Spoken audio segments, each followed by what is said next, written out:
Hello and welcome to YDAF Live. I'm Alan Ibbotson, your host for the next half an hour. Thank you for joining us.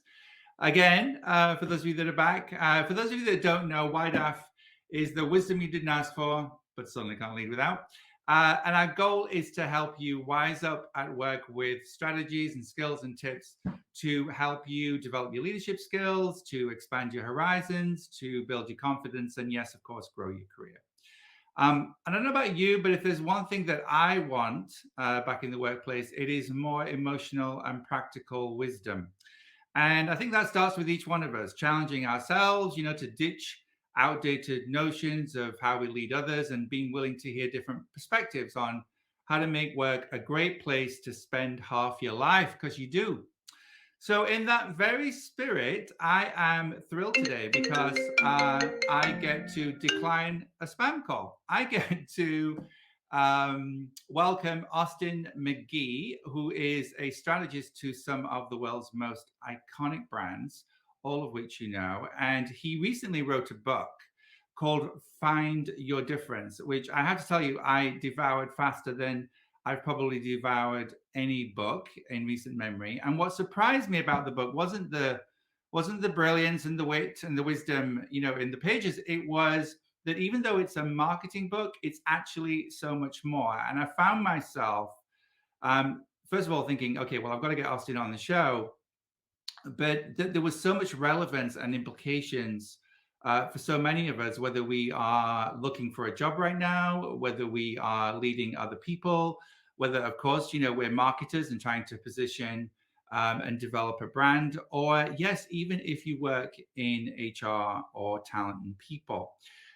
It is both a how-to handbook and it is also a call to action, I think, for all of us. And it really struck me as I read it that I should be talking to Austin as soon as possible. There aren't many books that can claim all of these mantles. It's brilliant. And here to talk about it with me is the man himself, author of Find Difference, Austin McGhie. Austin, where are you? Are you here? I am here. Yeah. Hey, Alan. Hey, Austin. How you doing? Well, I'm sitting here deciding whether or not I can live up to that intro, but I'll try. Well, Emilian is here calling me Big Daddy Pants. If you saw my LinkedIn post, Yes, I did.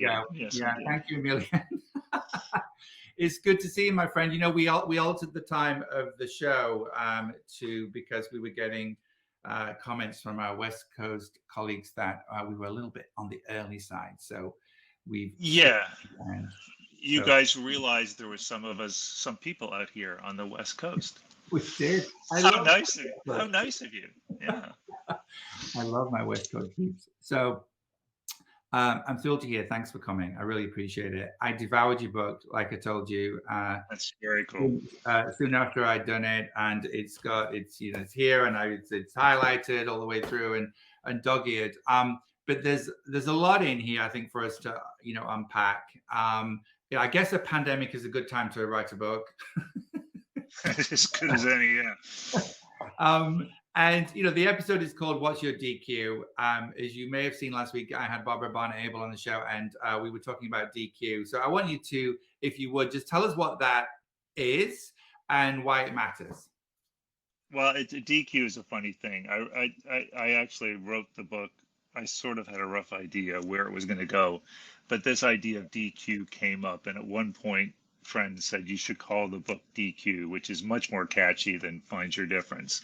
But then I was faced with the idea of sort of retrofitting that and going back through the book and pumping up DQ, which just felt like it was going to be a little corny. And you asked me earlier what it is. I'm not totally sure what it is. I think it's like it's independent thinking with an independent attitude. It's the ability to think outside the box, overused term, but most importantly, the sort of the ability to see it through, to stand apart, to do something that nobody's done before, and not be dissuaded by people who tell you that's not the right thing, or tell you, look, there's some evidence over here that might not be the way to go. Mm-hmm.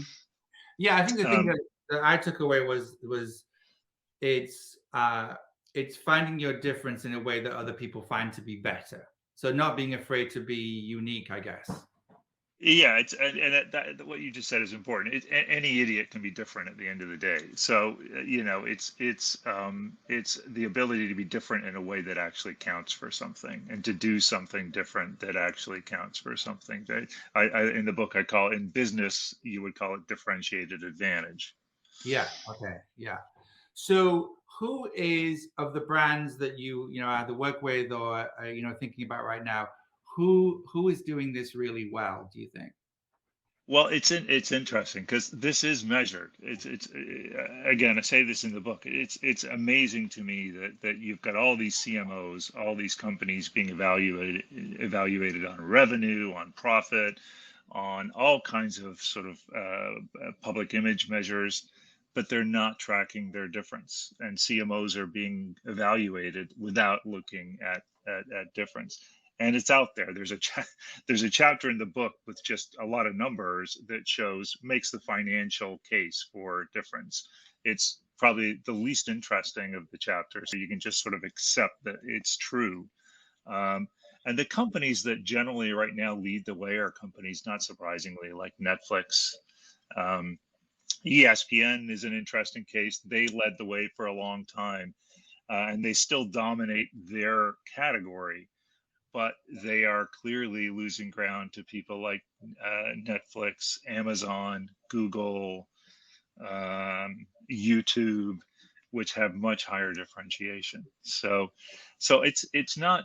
I don't think the brands that are high in difference would surprise you that much.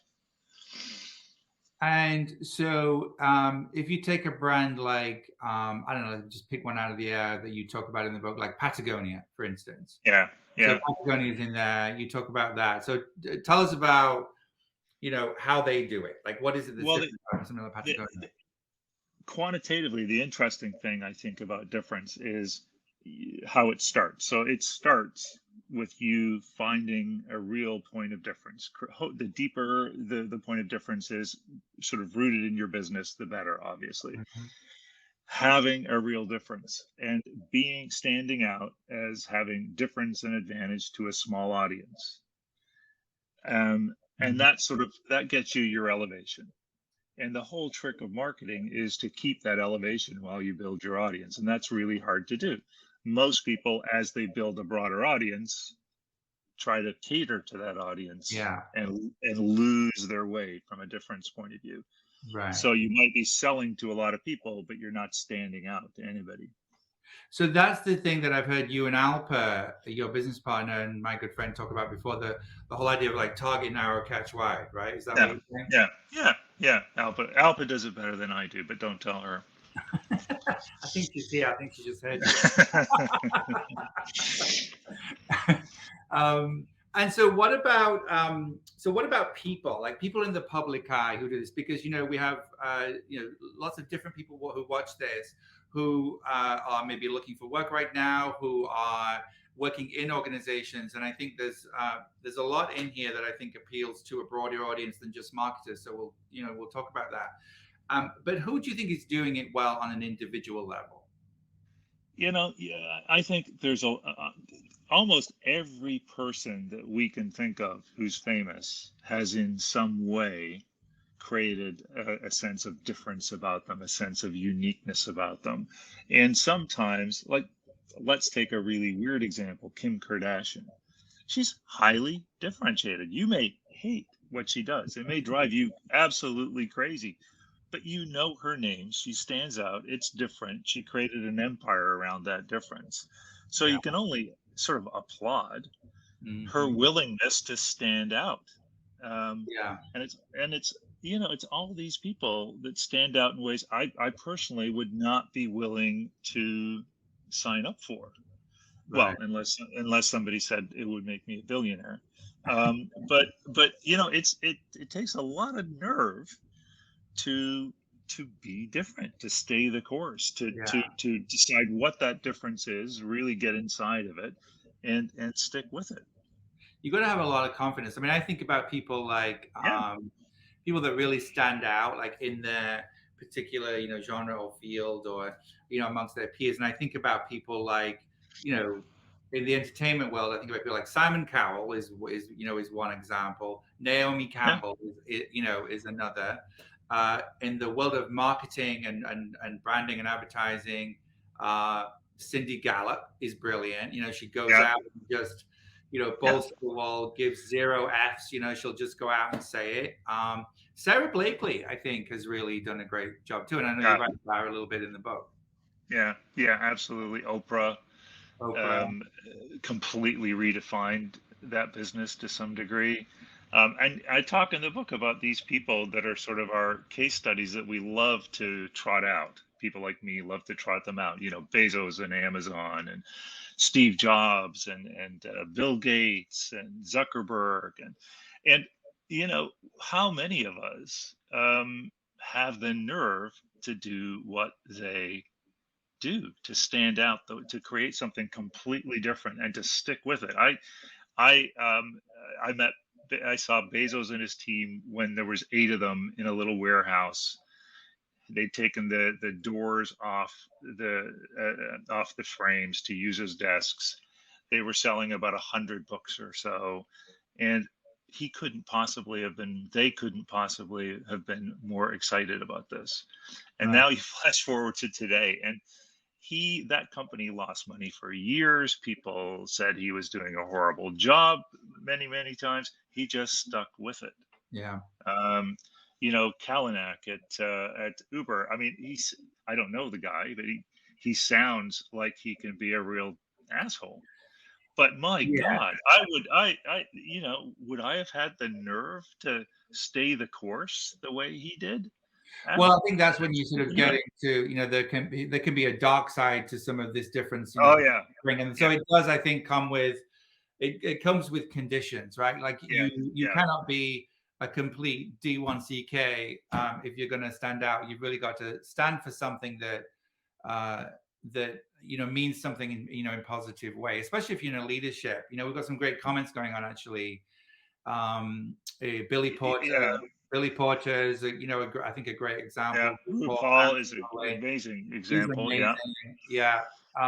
And Kim says, the stakes are higher, but the payoff is greater, whatever that means to you. yeah, yeah. I think I say in the book, it's a great point. I think I say in the book, sometimes the biggest risk is not taking a risk. Mm-hmm.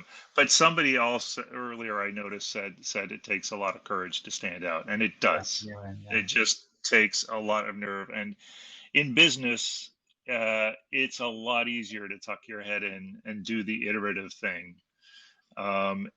Sort of stick to the middle. It's a lot harder to stick your neck out and do something completely different, especially if you're not the person in charge. Yeah. So just kind of like, kind of pivoting for a little bit for a minute, like how do leaders, companies create these? I guess the brand is the outcome, because I know you have a very strong point of view that, go on, just say it. Go on, tell us about Oh no, I got all branding. I got crotchety on LinkedIn the other day. My new hobby. No, it bugs me when people use brand as a verb, because you can't brand anything. You do a great job of positioning through difference. Exactly. Thank you, Alan. And over time you build a brand. It's the prize. It's the noun. It's the prize. The work is positioning, is difference, creating difference. Okay, so the work is in figuring out who your market is, where you sit within that market, how you appeal to them, what's different about you, the differentiation, and then the And that outcome. last part's the hard part. Yeah, and then the outcome is the brand, right? The brand perception. So what people feel about you as a company, as an organization, as a product, service, Yeah. whatever it might be. Yeah. Yeah. And look, at the end of the day, people like me can talk forever about marketing, but ideally, the thing that you're selling is the thing that has the difference. If you're Yeah. selling something that doesn't have difference in its own right, you got to be a really creative marketer. Life's going to be a lot more difficult. Yeah. In the workplace, it's really hard to push against groupthink. Let's talk about that, because Yeah. I think that's a big. There's a lot of, as you call them, difference dampeners, right? In the book, you call them Yeah, difference yeah, dampeners. Do you want to yeah. just speak to that for us? Yeah, I mean, to me, it's kind of a book in three parts. The first part makes the case for difference, which I think a lot of us just intuitively understand. The middle part ended up being the most important and interesting part for me, which is okay, if we all kind of get the importance, why aren't we being it? Why aren't we doing it? Mhm. And I talk about our parents. So our parents want to keep us safe. They always have. They want us. They want us in the middle of the herd because that's the safest place to be. And if a parent was told by a teacher, your child is different, most of the time there would be some concern. It wouldn't be a celebration. It should be. And then there's our schools and our churches, and again, they're huge organizations. They're set up to cater to the middle. They're not set up to deal with difference. They have very strict rule sets. And then large companies. I mean, the beauty of startups is that they are literally starting up. They can start from a real difference. But most large companies again have pretty strict rule sets. They're marching in a direction, and somebody called it groupthink before. It is. I mean, you get ahead in those organizations by thinking the way the organization thinks, but a little better. And it's Mhm. about better. It's not about different. And I talk in the book about these organizations that kept trying to think better as they marched off a cliff instead Yeah, of changing direction and doing something completely different. like the incrementalism as opposed to the courage to Yeah, actually yeah. think. I see this all the time in clients. They get the same data as their competition. They hire people that have quote unquote category knowledge. So it's a lot of iteration and it's a lot of trying to win. But there's a couple of great books. Blue Ocean Strategy is Yeah. one, and I love Zero to One. The whole point of those books essentially being competition is just really bad for business. Trying to be a little better than somebody else is just not the best path forward.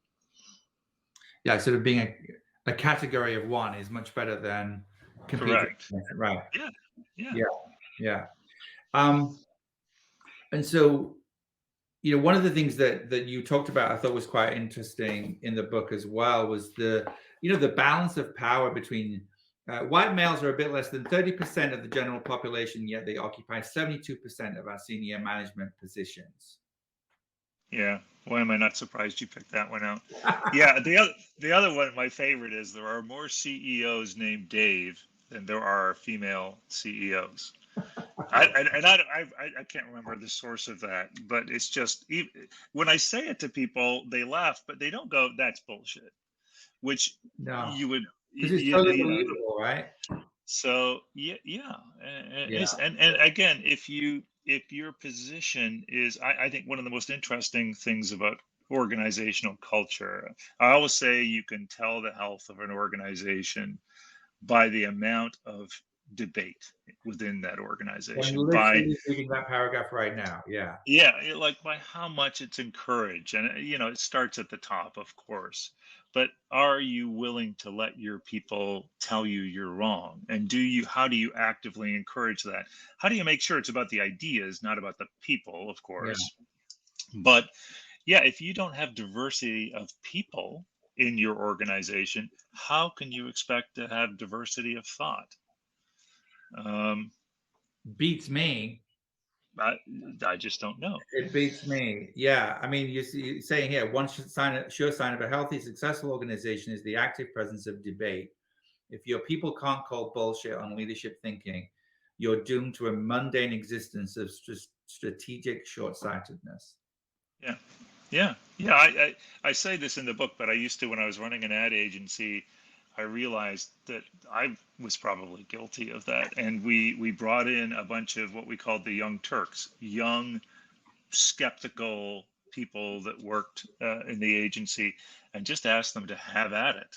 And it was incredibly enlightening. You think you can see the other side, the alternative ways forward, but when you have people that are not like you coming up with a much broader range and a much more forceful argument for those directions. It's just a completely different Yeah. world. But in so many organizations, that is just not encouraged. It's just it's you can't stick your neck out like that.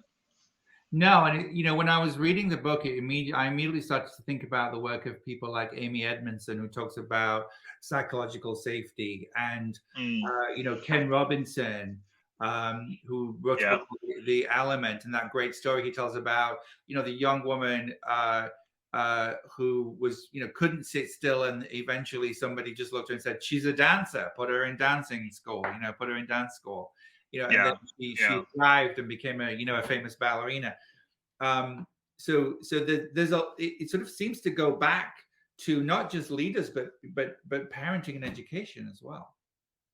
Yeah, I mean, it's just there's a lot. If you are someone who truly has something unique to offer, and one could argue that everybody does, there are just, as the book says, there are a lot of forces out there trying to dampen your ability to do that. It's just the world is not, it's weird. On the one hand, we've got some big problems that will only be solved. The world will only solve those problems by sort of nonlinear, different thinking. Yet we're trying to squeeze the difference out. Yeah, I think there's a real tension that I see right now going on in organizations, which is the uncertainty, right? The sort of the lack of clarity and sort of certainty about where we're headed right now, and all the stress and the tension that we've had over the last couple of years has created this need for security and safety and a sense of surety around what's next, which by definition to me seems like it would be a difference dampener, right? And yet what we really need is a completely new paradigm and more difference than ever. I mean, that's how it feels to me. Yeah, yeah, and everybody likes to talk about the Great Resignation. I do think one of the healthy signs is that people are increasingly not staying and working in organizations where they can't truly be themselves. You know, I remember I worked at Kellogg's. They put me in charge of marketing and sales in Asia, which was way above my sort of age at the time. And so I grew a beard and I tried to talk the way I thought people in that job should speak. And it's just, you try to play the role instead of just being yourself. But I hopefully for people who are a lot younger than me at this point, they're being more encouraged to just work somewhere where they're allowed to be themselves and speak Yeah. up and say what they feel.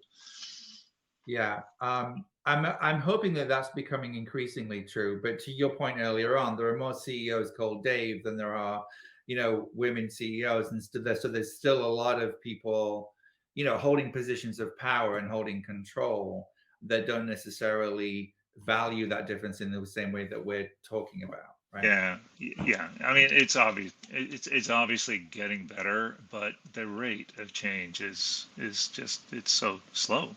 It's just Yeah, so slow. As they say, inertia is a very powerful force. yeah. Big corporations insist in hiring from the same schools, the same programs, and the same backgrounds, and it perpetuates the same old ways of seeing the world. Yeah, Yeah, absolutely. yeah, yeah. And you could keep. It's a great comment. You could just keep going with that comment. They then buy the same data. They then train their people in the same way. They are trying to win the game. Where is their difference department? Where are the people that don't fit into the whatever category they Yeah, operate in, and just have ideas about how you might yeah, do things differently. yeah. And it's often, I don't know about you, but I sort of see innovation sort of, often not sidelined, but sort of being a separate department that's not Yeah, really integrated with the rest of an yeah. organization, right? It's like, what do you think about that? I think you just said it. I think if you have to have an innovation department, you are not innovative by definition. I remember Microsoft at one point asked me to come up and talk to them about difference, Yeah. because we at that time had some really cool clients and they were losing, they felt, to the coolness of Apple. Mhm. And I went up there and presented and essentially said, if you have to ask someone like me how to be cool, you by definition cannot ever be cool.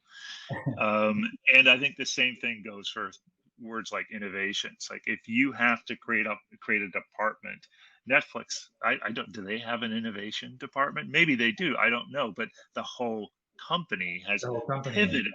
That company has pivoted like 3 or 4 times. I look at Disney; they're highly, Yeah. Iger, incredibly innovative. Yeah. But does he have an innovation department? Maybe, probably, but it's an organic sort of reflection of the culture instead of this, bolted on thing. Yeah. Which, I guess brings us to the role of, the people department, culture, leaders. Like, what's your message for anyone, leading an organization right now who is, trying to get more market share, trying to attract talent, trying to be, different in a way that matters and that is differentiated positively in the eyes of whether it's the consumer or their target audience. What is your message for those folks? Buy my book.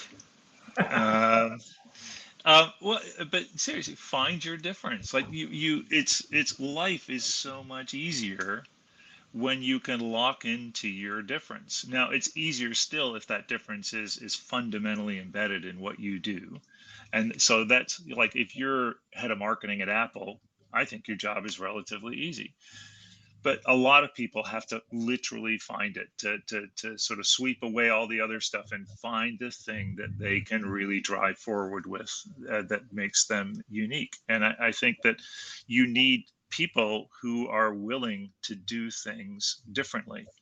And there's not, unfortunately, there's not that many CEOs that are willing to stand out there and do something unique. I don't know how many times people nod their head to me and say, "Yeah, you're right about difference," and then later in the process will say, "Can you tell me who else has done this?" Like, well, if other people had done it, it wouldn't be different. Right. Um, so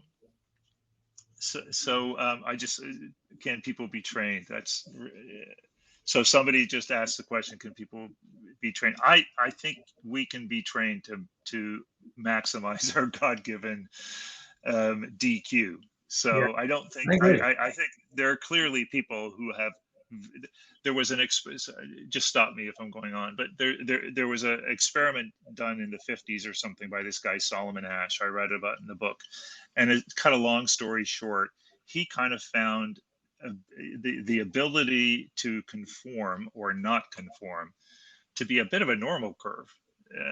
Through his experiments, he sort of found that about 25% of people did not conform to groupthink, just wouldn't do it. They stuck with it. 25% of people went with the group almost every time, and the rest of us are kind of in the middle. So you've kind of got a DQ normal curve there. So I think there are people who are naturally high in DQ. A lot of them, unfortunately, have a hard time in life. Yeah. Um, Yeah. but I do think organizations can up their DQ dramatically. I think people can be trained and can be encouraged to maximize their DQ. Yeah. And I think it's incumbent upon people departments, those in charge of developing culture, leaders, to create psychological safety, diversity of opinion, of people in the room, getting those different voices to the table, and then having, in my experience, it's often helpful to have process that helps people think differently. Like, for example, simple Yeah. techniques like Edward de Bono's six thinking hats, for instance, is like an oldie but a goodie, but it will at least give some structure to that difference to make it easier for people to do it without feeling fearful of coming up with a quote unquote stupid idea.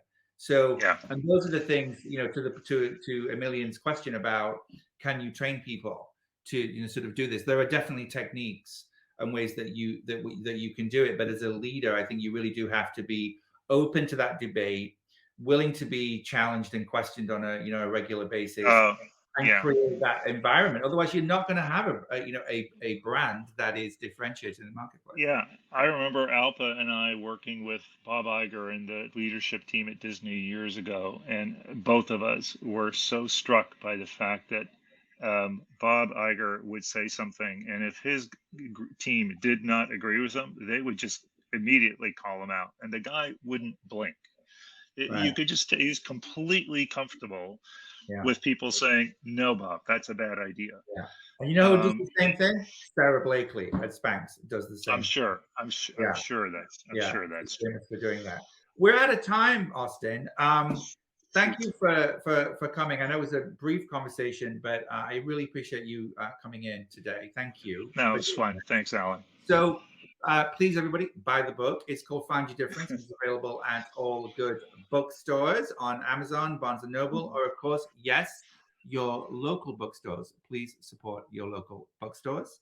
I'll be back in a couple of weeks with my very special guest, Carolyn Costin, and we're going to be talking about empathy. But this has been great, Austin. Thank you for joining. Thanks, I Alan. will see you next time. Follow us on #YDAF. You can find us on LinkedIn, Facebook, Insta, the works.